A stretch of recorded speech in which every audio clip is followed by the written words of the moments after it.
Đây hả chị? Nó mà chết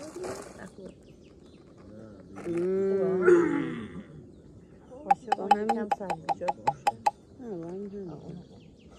نمکم بریز اینجا همش نداره میفته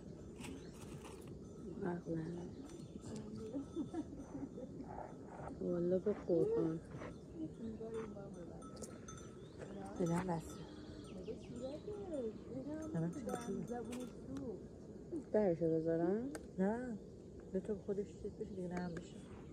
ایمان نگاه که ایمان تو نگاه میکنی دیدی؟ دیدی چیکار کرد؟ پا کوبید در استگم نگاه اینم موزه گرد من قربونت بشم بودش کن کدوم میریم براش اون رئیس گله شونه چی گفتی؟ اون یکی رو نگاه کن میگن گوچ دیگه اگه میرفت جلو چنان کله‌ای میزد بهش یه لحظه هم حمله کرد میدونی خب اگه با کله بکوبه تو کله گاو میفته این نمیفته آره من یه کلیپ دیدم آره تازه اون گاو نبود اون گولاخ بود گامیش بود احتمالا یه ضربه حزبلا همیشه اینطوری نه اصلا کله قوچ همینجا کش کن بعد میگم یه ذره از آبشو یه ذره از آبش بمونه که با سوسه میخواد بپزه خوبه نه یا کمتر نمیدونم ببین خوبه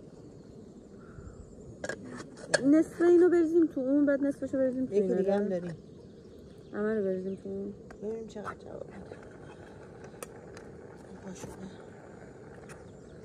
این هنوز هم جا داشت ماکارونی بریزیم توش آره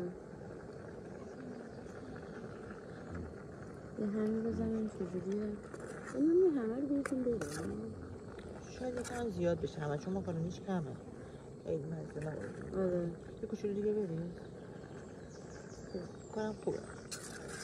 ها؟ به نظر من که خوبه آبیش درشو ند بقوله به قول اینم یه حرارتی بخوره